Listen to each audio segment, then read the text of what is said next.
Oi, galera! Vocês estão gostando dos conteúdos? Deixe seu joinha para nós publicar diversos outros conteúdos. Vamos lá! As baleias são engenheiros de ecossistemas mais importantes do que se pensava. Goiás News Notícias. Sem mais delongas, vamos lá. De 1910 a 1970, os humanos mataram cerca de 1,5 milhão de baleias de barbatanas nas águas geladas que circundam a Antártica. Eles foram caçados por sua gordura, barbatana, a franja filtrante que eles têm no lugar dos dentes, e carne. Pode-se supor que, da perspectiva do CRIO, as minúsculas criaturas parecidas com camarões com as quais as baleias se banqueteiam, isso seria uma bênção. Mas uma nova pesquisa publicada em 4 de novembro na Nature de uma colaboração liderada pelo Godbogen Lab da Universidade de Stanford sugere o oposto, que o declínio das baleias de barbatanas no Oceano Antártico levou a um declínio do CRIO. Este resultado paradoxal é um sinal de quanto o declínio abrupto dos grandes mamíferos marinhos impactou negativamente a saúde e a produtividade dos ecossistemas oceânicos, dizem os pesquisadores. 50 anos depois de pararmos de caçar baleias, ainda estamos aprendendo o impacto que isso teve.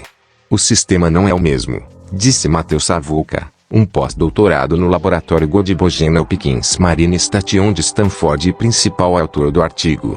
Estamos procurando maneiras de usar essas informações para restaurar os ecossistemas oceânicos e trazer as baleias de volta. E, esperançosamente, isso trará benefícios para tudo, desde a conservação da biodiversidade até a produção de peixes e armazenamento de carbono. Os pesquisadores chegaram à sua conclusão preocupante depois de fazer uma pergunta muito fundamental: quantas baleias comem? Modernizando a pesquisa de baleias, as baleias grandes são inerentemente difíceis de estudar porque não podem ser estudadas em cativeiro.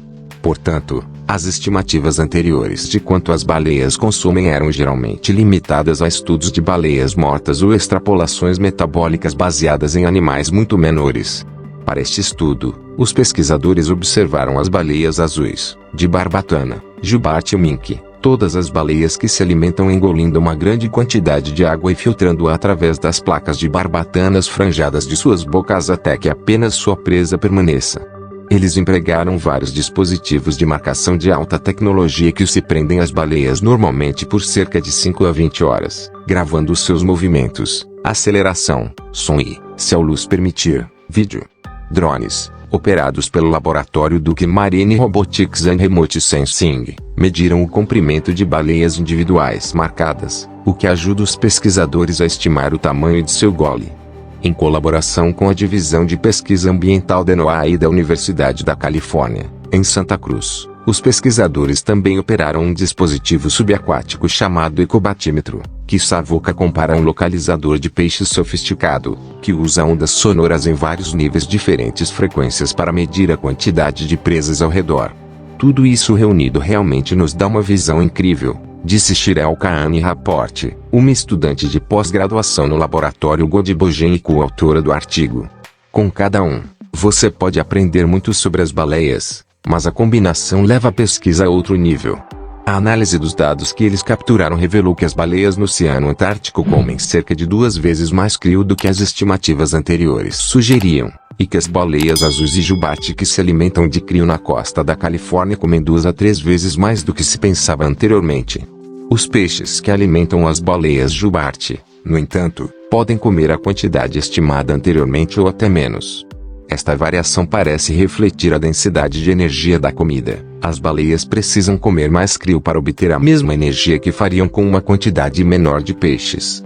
À medida que as grandes baleias de barbatanas ficam maiores, a maquinaria anatômica que lhes permite comer também fica relativamente maior, disse Jeremy Godbogen, o diretor da Hopkins Marine Station e professor associado de Biologia na Escola de Humanidades e Ciências, que é o autor sênior do papel. Eles desenvolveram esses sistemas que permitem que sejam máquinas de comer. Esse tamanho de gole desproporcionalmente maior permite que eles aproveitem a abundância de alimentos, como CRIO. Os pesquisadores fizeram suas estimativas de consumo com base em seus dados sobre densidade de presas, tamanho do gole e frequência de investida, registrados pelas etiquetas.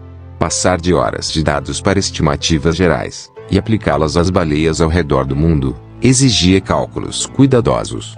Nós criamos um processo muito complexo e tentamos fazer o nosso melhor para reter o máximo possível de incertezas ao longo do caminho, disse Max Kizapansky, aluno de pós-graduação no laboratório Godbogen e coautor do artigo. Ninguém mais tem dados como este. É um grande passo em frente, mas ao mesmo tempo é um sistema difícil de estudar e ainda há muitas incertezas. Com essas novas estimativas de consumo, os pesquisadores calcularam que a abundância de crio no início do século XX no Oceano Antártico tinha que ser cerca de 5 vezes o que é agora, a fim de alimentar a população de baleias antes da caça às baleias. Isso implica em um papel complexo para as baleias em seus ecossistemas, onde o declínio e recuperação de suas populações está fortemente ligado à produtividade e funcionamento geral do ecossistema. Esperançosamente, um trabalho como este pode realmente levar as pessoas a considerarem as repercussões das atividades humanas em todo o ecossistema, porque ainda estamos afetando continuamente o meio ambiente, disse Kahn Rapport. Plantas de processamento móvel. O Oceano Antártico está entre os ecossistemas mais produtivos da Terra, em grande parte devido à abundância de algas microscópicas, chamadas fitoplâncton. O fitoplâncton é uma fonte vital de alimento para o crio, pequenos peixes e crustáceos, que, por sua vez, são consumidos por animais maiores, incluindo baleias, pássaros e outros peixes. Mas as baleias também ajudam a sustentar o fitoplâncton. Ao comer o crio e depois defecar, as baleias liberam o ferro preso no crio de volta à água, tornando-o disponível para o fitoplâncton, que precisa dele para sobreviver. Sem o fitoplâncton, você nunca terá todos os animais e tudo que nos interessa há tanto, disse Kizapansky. Quando as baleias eram muito numerosas, elas desempenhavam um papel incrível no fortalecimento do ecossistema. Pense nessas grandes baleias como usinas móveis de processamento de crio, acrescentou Savolka. Cada baleia comum ou baleia azul tem o tamanho de um avião comercial. Então, na primeira metade do século XX, antes da caça às baleias, havia 1 milhão dessas fábricas de processamento de crio do tamanho de 737 se movendo ao redor do Oceano Antártico, comendo cocô e fertilização. As muitas voltas e reviravoltas dessas descobertas demonstram o impacto potencial de fazer perguntas simples. Ao tentar determinar o quanto as baleias comem, este trabalho lançou dúvidas sobre o que as pessoas pensavam que as baleias precisavam para sobreviver e como as atividades das baleias e dos humanos afetam os ecossistemas oceânicos. Apenas essa ideia de que se você remover grandes baleias, há realmente menos produtividade e potencialmente menos crio e peixes é incrível, disse Godbogen. É um lembrete de que esses ecossistemas são complexos, altamente intrincados e precisamos fazer mais para entendê-los totalmente.